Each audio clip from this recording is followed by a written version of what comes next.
Goeienaand, lewende woord Centurion en almal wat saam met ons ingeskakel is by Vanaand se Woordskool. Baie welkom. Wouter, ons is by 1 Korintiërs hoofstuk 6, nee. Ja, Okay. geweldig interessante gedeelte. En ek besef so dat Paulus is die hele tyd besig om beginsels te deel. Ja, ja. Beginsels wat vir hierdie gemeente waar hy 'n jaar en 'n half lank die pastoor van was en hulle begin leer het, beginsels wat hy in hulle inbou wat vandag nog vir ons iets beteken, waar volgens ons behoort om ons lewe te rig, ons behoort daarby te wees. So, interessant genoeg, maar kom ons bid eers saam.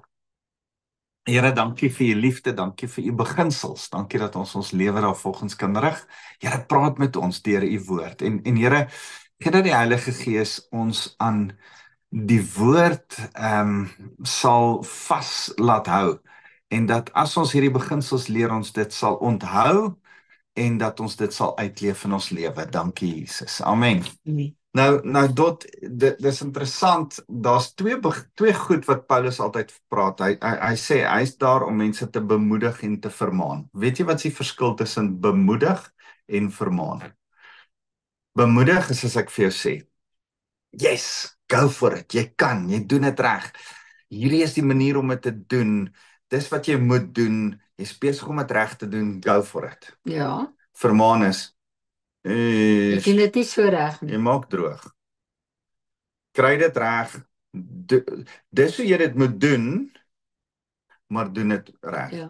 So bemoediging en vermaaning het al twee onderrig in, het al twee 'n lering in, het al twee 'n stukkie in waar ek jou opbou en vir jou wys. Maar vermaaning of teregwysing is ek wys jou tereg. Jy is verkeerd, ek wys jou die regte pad. Vermaaning is waar jy sê, wow, waarmee jy besig is verkeerd, dit is waarmee jy moet besig wees. Ja. Bemoediging is waarmee jy besig is reg, dis hoe jy dit nog beter doen. Okay. So Paulus is eintlik besig met 'n teregwysingsboek. Dis hoekom die boek van 1 Korintiërs so 'n bietjie 'n moeilike boek is. Hy's besig om hierdie ouens tereg te wys. Want hulle maak droog. Hulle is besig om snaakse goed aan te vang. Hoofstuk 5. Hulle is besig om 'n ou wat by sy pa se vrou bly aan te spreek en te sê, luister, julle vat nie die ou vas nie. Kom ons praat hieroor. Kom ons sê, nee, daar's dissipline wat in die kerk toegepas moet word. So, as hy in hoofstuk 5 praat oor dissipline, dan praat hy oor, in die kerk behoort ons nie net nice te wees nie. Ons het hierdie hele beeld in die kerk, ons moet altyd net nice wees. Jy so... maar ons moet so nice en liefdevol. Nee, ons moet liefdevol. En liefdevol, ek is baie lief vir my kinders, maar ek moes hulle ook dissiplineer. Ons kinders. Nee, hulle was absoluut perfek. Ja, sure buddy. En dis so. Liefde beteken ook ons dissiplineer. Ja. Ons is ferm genoeg om in liefde te kan dissiplineer. En nice wees kan partykeer in 'n gemors opeindig, dat daar nie dissipline is nie en dat jy nie dan, as daar nie dissipline is nie, is jy nie besig om te disipel nie. As jy nie besig om 'n disipel te maak nie. Jy is eintlik net besig om groot te maak. Dis eintlik 'n probleem. En Paulus praat hiervan in hoofstuk 5. Dis waarmee ons die hele tyd besig was. Nou kom hy by hoofstuk 6. Hy gaan aan met die teregwysing. Hy gaan aan met die tema. Die trant waarna hy die boek skryf is jy so. Hy is besig om 'n klomp vrae te vra. Dit klink amper, maar dit is nie. Hoor mooi, dit is nie, maar dit klink amper so bietjie so sarkasme. Verstaan jy? Hy vra seker, hoe kan julle dit doen? Hoe kan julle, dis soos in, wow, stop, hoe kan jy hierdie doen? En die vraag is, die antwoord is, ek mag dit eintlik nie voor die Here doen nie. Ja. En dis wat Paulus nou gaan doen met hierdie ouens. En uit dit gaan hy hulle sekere beginsels leer. Ja. En ek en jy moet uit Paulus se vrae uit sekere beginsels leer en agterkom, wow, wag, ons kan seker goed nie doen. In hoofstuk 5 het ons gesien, ons kan nie, jy kan nie seksuele immoraliteit in die kerk bly toelaat nie. Dis eintlik wat Paulus sê. Hy sê, seksuele immoraliteit by mense in die wêreld, jy kan niks daaraan doen nie. Leef saam met hulle. Maar as hulle in die kerk kom en seksueel immoreel wil bly en sê dis hoe ons is, dis wie ons is. Ek is homoseksueel of ek bly saam met my meisie of ek doen hierdie ding of ek doen nee. Paulus sê jy moet hierdie goed aanspreek. En op die ou ende, as hierdie persone nie wil tot inkeer kom en tot berou wil kom nie, maar hardnekkig wil aanhou sondig, vers 13. Dan moet jy die slegte mense uit jou midde verwyder. Jy moet op die ou ende kan sê, hoor jy moet uit die kerk uitgaan, jy kan nie aangaan soos wat jy aangaan. En dan kom hoofstuk 6 vers 1. Hoe durf enige een van julle wat 'n klag teen 'n ander het, dit deur die onregverdiges laat besleg en nie deur heiliges nie? Of weet julle nie dat die heiliges die wêreld sal oordeel nie? As die wêreld dan deur julle geoordeel gaan word, is julle onbevoeg vir die nietigste regsaake? Hy vra 3 vrae hierso. Hy sê in die eerste plek, hoe durf enige een van julle 'n klag teen 'n ander indien? En dit deur onregverdiges. Die onregverdiges is interessant dat hy die regters wat regverdig behoort beskou te word as onregverdig in die Here se oë, want hulle het nog nie tot geloof gekom nie en daarom is hulle in Jesus se oë, in Vader God se oë onregverdig. Net as jy tot wedergeboorte gekom het, sien die Here jou as reg. En daarom is selfs 'n regter wat regverdig sake moet beslis in 'n regsbank. Daarom is regters wat al is hulle regverdige regters nog steeds in die Here se oë onregverdig. En Paulus noem hulle onregverdiges. Hy is eintlik besig om van regters te praat.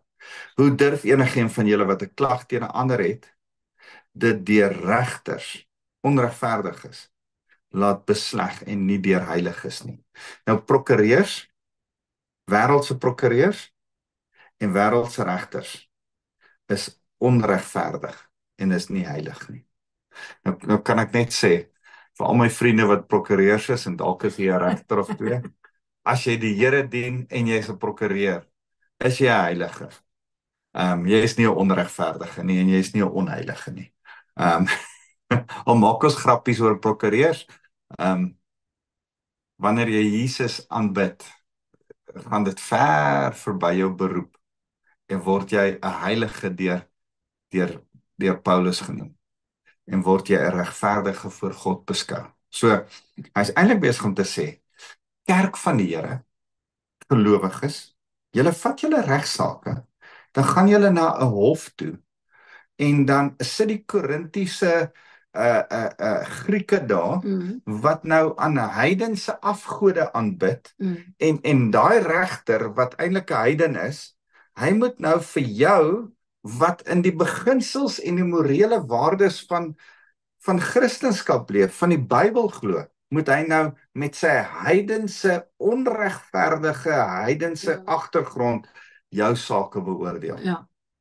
Dit kan nie so werk nie. Hy sê, hoe durf julle? Wat het julle gedink toe julle dit begin het? En sê hy vers 2, of weet julle nie dat die heiliges die wêreld sal oordeel nie? Nou weet ons dit. Weet jy dit? Paulus sê, weet julle nie dat die heiliges die wêreld sal oordeel? Die vraag is, weet jy dit? Ja, aan die einde van die tyd, sê die Bybel, gaan ons oor engele en demone moet oordeel vel. En die interessante is, as ons Esegiel se beeldspraak reg lees, Jesaja se beeldspraak reg lees, is daar 'n derde van die engele en 2/3. 2/3 van die engele het regverdig gebly, het reg gebly, het nie gerebelleer nie, maar 1/3 het saam met Satan gerebelleer teen die autoriteit van God. En dis hulle wat ons versoek, wat hulle wat op aarde ons pynig en 'n moeilike tyd gee. En in regverdigheid gaan ons aan die einde van die tyd besluit wie moet in die poel van vuur gewerp word. En gaan ons nie oor mense besluit nie, maar wel oor die demone en sê, hierdie is engele, hierdie is demone, hulle moet, Here, ons besluit saam met U. Hoe dit gaan lyk, weet ek nie verseker nie, maar ons gaan saam met die Here besluit dat hierdie demone dan in die hel moet gewerp word. So dis deel van ons taak wat nog kom. Ons gaan soos regters saam met die Here op 'n regterstoel sit en besluit oor engele en demone. Ja. Okay. So nou sê hy,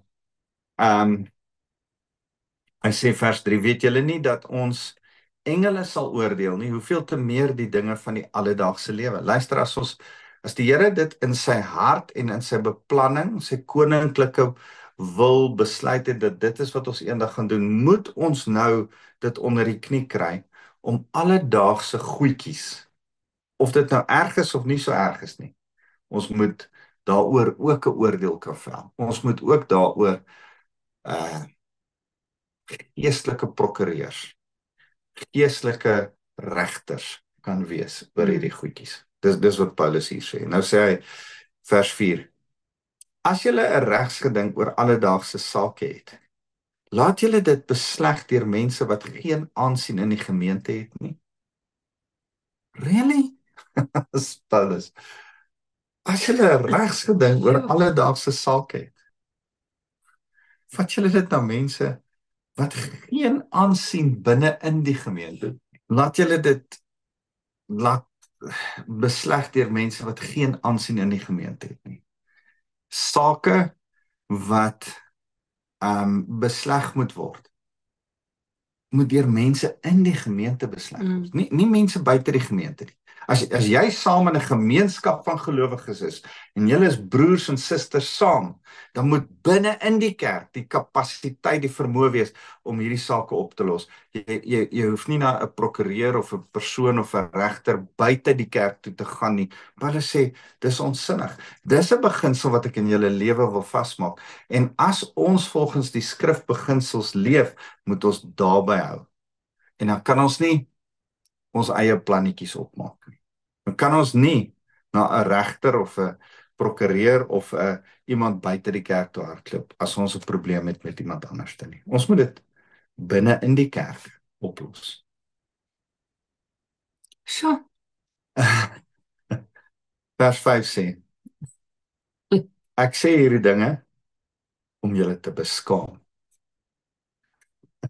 Paulus sê, luister, ek is nie besig om nou met julle nice te wees nie. Julle maak droog. Ek hoop julle kry skaam. Ek wens ek kan vir party kerkmense sê, hoor wat sê Paulus? Hy wil hê jy moet 'n bietjie skaam wees, omdat jy prokureurs en regters betrek. Nou sê hierdie dinge om julle te beskaam. Is daar dan nie eers een wyse onder julle wat in staat is om die reg te spreek oor sy broer nie? Dis eintlik skokkend wat Paulus sê. As jy na 'n prokureur toe hardloop, of jy daag iemand voor 'n wêreldse regter, is daar nie in jou kerk een ou wat slim genoeg is dat jy dit na hom toe kon vat nie? Met ander woorde, erken jy, sê jy per implikasie, dat jou kerk se mense so dom is, so onwys is? Jy bedien 'n dowwe klomp mense. Jy aanbid saam met 'n dowwe klomp mense. Hulle gaan jou nie kan help. So. Paulus sê, nee, wag 'n bietjie. Dan moet tog die wysheid van die Here binne in die liggaam van die Here wees, om met die wysheid van die Here 'n saak op te los, want die wysheid van die Here is ver meer. Onthou, Paulus praat die hele tyd oor die wysheid van die wêreld, wat die Korinte nou as wysheid beskou. Dan is Paulus die hele tyd besig om te sê, hy kontrasteer dit die hele tyd met die wysheid van God teenoor die wysheid van die wêreld. Hy sê, Korinte, julle wysheid lyk fancy en oulik en nice, maar die wysheid wat God het, is baie beter. Is baie, dit lyk soos foolishness vir die wêreld, maar dis wysheid van God. En vat daai wysheid, gebruik daardie wysheid en vergeet van wêreldse regters en wêreldse prokureurs en wêreldse maniere en sisteme en prokureursbriewe en wat noem jy dit eise wat mense teen mekaar instel. Hy sê kan ons die wysheid van die kerk se mense gebruik wat eintlik die Heilige Gees wysheid binne is. Hy sê maar daag 'n gelowige 'n medegelowige eerder voor die hof en dit voor ongelowiges. Nou herhaal Paulus hierdie ding. Dis soos 'n wat maak julle? Kerk van die Here, wat maak julle? Hy sê dit is reeds 'n volslae nederlaag vir julle dat julle hofsaake teen mekaar. Waarom lei julle nie eerder onreg nie? Waarom laat julle eerder nie besteel nie? Maar julle besteel en pleeg onreg en dit nogal teenoor broers. Hy sê, weet jy wat? As jy op 'n wêreldse manier hierdie ding wil oplos, is jy eintlik besig om van die kerk te steel. Jy is besig om die kerk te beroof. Ja. En dan sê hy, dit sou beter vir jou gewees het om die geld te verloor wat iemand by jou gesteel het as jy gedink het dis 'n saak om te beveg. Praat dit eerder uit.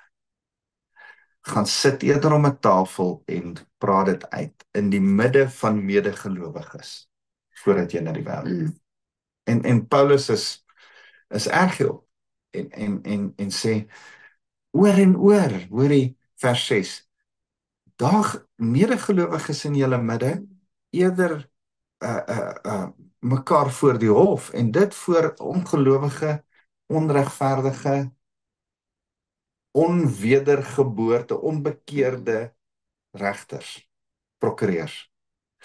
En nou wil ek vir julle aan sê, ouens, ek dink daar kom 'n tyd, daar kom 'n plek waar jy wel iemand voor 'n prokureur kan daag en of dit nou onderhoud is van 'n man en 'n vrou, of dit nou 'n geld is wat weg is, of dit nou 'n tegniese saak is by jou werk, of dit nou 'n arbeidssaak is, my werkgewer se manier hoe hy my hanteer het. Dan kom 'n tyd wat jy wel hof toe moet gaan. Maar Paulus sê baie duidelik dat voordat ons daar kom, moet ons die wysheid van die kerk gebruik om die saak op te los. En dan moet behoortstrukture van die kerk binne in te wees. So Matteus sê baie duidelik en ek wil hê jy moet saam met my blaai na Matteus hoofstuk 18, ek dink is vers 15, as hy sê, as jou broer teen jou sondig, moet jy hom teregwys, maar waar julle twee alleen is. As hy na jou luister, het jy jou broer teruggewen. As jou broer droog maak, gaan alleen na hom toe en sê, luister, jy het my te na gekom, ek wil jou teregwys, ek wil net, en as hy sê, ek is jammer, ek het berou, ek is rou oor dit wat ek gedoen het, sorry. Dan het jy hom teruggewen en die saak gewen en tot restituisie gekom en die geld is terugbetaal of die saak is opgelos of die houding is verander. Hy sê, as hy nie na jou luister nie, neem nog 1 of 2 saam met jou, sodat in die mond van 2 of 3 getuies elke saak bevestig sal word. Daar's 'n volgende stap, as jy nie gewen het nie, as die persoon aanhou hardkoppig is, as hy nie jou geld wil terugbetaal nie, as hy nie onderhoud wil betaal nie, as dit 'n medegelowige is, gaan met nog medegelowiges saam en sê, wow, wag 'n bietjie. As ek Matteus 18 vers 16 reg verstaan en ek verstaan 1 Korintiërs 6 reg, moet ek jou 2 kansse gee. Moet ek eers alleen na jou toe kom en dan moet ek ten minste met 1 of 2 ander persone na jou toe kom en dit net eers met jou kom uitpraat voordat ek iemand hier verder betrek, voordat ek 'n prokureur betrek, voordat ek 'n regter betrek, voordat ek die res van die kerk betrek. Nou sê hy in vers 17, as hy nog steeds weier, as hy weier om na hulle te luister, dis nou die 2 of 3, sê dit vir die gemeente. Kom ons praat in 'n groter groep mense daaroor. En as hy ook weier om na die gemeente te luister, nou is ons verby stap 3, nou is ons al by stap 4. As hy weier om na die gemeente te luister, laat hy vir jou wees soos 'n heiden en 'n tollenaar. En dit sluit aan by wat Paulus in 1 Korintiërs 5 vers 13 sê, God sal buitestanders oordeel, maar verwyder slegte mense wat in julle midde sonde doen, uit julle midde uit. Nou kom 'n tyd, die Engelse woord is excommunication. Nou kom 'n tyd of iemand te sê, jy kan nie meer in die kerk wees nie. En daar's 'n tyd wat mense hardnekkig aanhou sondig en sê, ek wil nie met my sonde breek nie. Dis wie ek is en dis wat ek aanhou gaan sondig. Stel jouself voor, en hierdie is harde goed waaroor ons praat, stel jouself voor, daar's 'n kindermolesteerder in ons kerk, en hy kom vra om asseblief deel van die kinderkerk te wees. En hy sê, maar ek is 'n kindermolesteerder, julle moet nou maar gelief neem daarmee, ek dink nie dis 'n sonde nie. En ek gaan sien hom alleen, en ek sê, ek dink is 'n sonde, kom ek oortuig jou, en ek sê, nee, ek's nie 'n sonde nie, ek gaan aanhou daarmee. En ek gaan sien hom saam met nog 'n broer, en hy sê vir my, ja, ek hoor wat julle sê, maar ek dink nie daar's fout daarmee nie, ek gaan aanhou aangaan. En 'n paar van ons gaan sien hom, die gemeente, die verteenwoordigers van die gemeente, gaan sien hom, en hy hou nog steeds aan. Dink julle nie, dis beter vir die kinders onthaalwe, en vir die gemeente onthaalwe, dat ek dan vir die ou sê, hoorie, jy is nou nie meer welkom in die kerk nie. Jy mag nie meer kerk toe kom nie. Dis 'n ekstreme geval, 'n baie ekstreme geval. Maar eintlik, ons moes al sulke goed doen vir 'n ou wat in ons kerk geld geleen het by mense en dit nie terugbetaal het nie. En as ons hom daaroor aangespreek het, gesê, ag, dit is nie so erg nie. En hy het honderde duisende rande by mense geleen. En ek moes voor in lewende woord Centurion staan en sê, ons mag nie meer, moet asseblief nie meer vir so en so geld leen nie. Hy is nie meer 'n deel van hierdie gemeente nie, hy is nou al uit die gemeente uit, maar ons wil vir julle pertinent waarsku, dat die appel wat hier tussen die ander appels is, wat vrot is, moet ons nou uithaal, want anders te maak in die ander appels vrot. En dis wat Paulus sê in 1 Korintiërs 5 vers 13, wat sê, God sal die buitestanders oordeel, verwyder slegte mense, die vrotappels, uit julle midde uit. Dan kom dit uit Ek gaan nou, om dissipline toe te pas. ek wil nou vra, nee. Want ons het so 'n situasie in Delmas ook gehad, met 'n ou wat geld by ou gevat het, en gelukkig kan ek, of ongelukkig moet ek sê, al die partye na wie toe ek verwys is oorlede. Ja, hulle is albei oorlede. Hulle is almal oorlede, maar so my vraag is, in daai geval, en jy het die roete gestap en dit, so nou verstaan ek van Paulus wat hy sê, luister, gelowiges in die kerk, moet mekaar asseblief nie hof toe vat nie. Surely is daar wysheid in die kerk om 'n saak op te los. Ja. Okay. Maar nou kom hierdie ou en hy's willfully sinful. Hy weier om in daai situasie waar ons was in Delmas. Ek het daai stap alles gevolg, ja, alleen dit gesien was saam met ander. En Ek het hom 9 keer saam met verskillende. En hy beloof hy gaan die geld terugbetaal, wat hy dan nie doen nie, maar Sondag kom hy by die kerk aan met 'n nuwe kar, letterlik. Okay. So nou is die stap dan dat jy, nadat jy regtig in die kerk hierdie saak probeer oplos het, nou gaan 'n ou willfully aan met dit. So hy gee nie gehoor nie, om hom dan uit die kerk uit te excommunicate, maar nou is my vraag, nou is hy nie meer 'n broer in die kerk nie. Dis presies So, wat Matteus, wat Jesus sê Ja, in maar Matteus. luister nou mooi, nou wil ek dit verder vat, want die feit van die saak is, die ou is nou nie meer in die kerk nie. Beskou hom soos 'n heiden en 'n tollenaar. Maar kan ek 'n heiden en 'n tollenaar hof toe vat? Ja. So met ander woorde, as hy Daar kom 'n dan, tyd daar kom 'n dat hy tyd, nie meer soos 'n gelowige reageer nie, en dan is dit die tyd om hom hof te vat. Okay, maar die feit van die saak is, 'n mens praat eers. Ja. Dat jy prokureersbrief stuur. En in daai geval, want toe die ou uit die gemeente uit is in Delmas, toe is daar 'n prokureur. Toe het die partye die saak verder gevat. Ek's jammer om te sê dat die prokureur nie eers die geld uit om uit kon kry nie, maar dan is dit bykerk. Maar ek wil ook vir jou sê dit was 'n geweldige slegte tyd Ja, dit was in daai gemeente en dit het maar reperkusies. ja, dit is nie lekker nie. Mense het nie gehou van wat ek gedoen het nie. Daar was mense wat uit die kerk uit gegaan het omdat ek dissipline toegepas het. En dis 'n moeilike ding. Daar kan daar mense wees wat vir jou kwaad raak omdat jy jou kinders klokslag gee, maar hulle verstaan nie al die omstandighede nie. Hulle weet nie wat gister en eergister en die dag daarvoor gebeur het nie. So, partykeer moet jy 'n leier die benefit of the doubt gee van waar hy oor opgetree het. Interessant. Ja. Here, baie dankie vir hierdie hoofstuk 6 en dat u orde en dissipline wil toepas, maar op die regte manier, gelowiges met gelowiges. Here, help ons om daarby te hou, 'n beginsel wat in ons lewe baie sal tel. Dankie Jesus. Amen. Amen. Dankie.